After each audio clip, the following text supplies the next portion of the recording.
Obisk predsednika italijanske škofovske konference z bogoslužjem pred 5000 verniki v Guminu je predstavljal uvod v bogat razpored tedna spominskih svečanosti ob 50-letnici potresa. Kardinal Matteo Maria Zuppi je izpostavil držo Furlanov po naravni katastrofi kot kreposten model solidarnosti in učinkovite obnove. Sveta maša je bila večjezična, poleg italijanščine, furlanščine in nemščine je mesto dobila tudi slovenščina.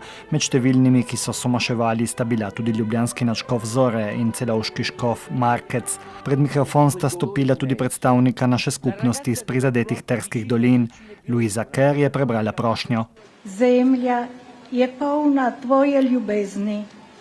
Z močjo Svetega Duha jo razširi na kraje, kjer sta nasilje in vojna pohabila obliče človeštva in v srca vseh zadiši željo po miru.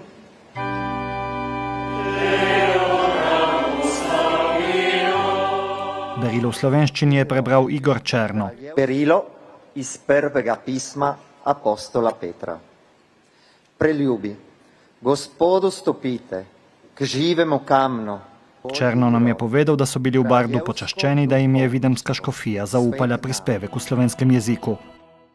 To smo naredili tudi v čast našemu župniku, don Renzo Caligaro. On se je pravkar upokojil in našo skupnostjo je preživel težke trenutke potresa. In zahvaljujoč njemu se je naš slovenski jezik vrnil v cerkev.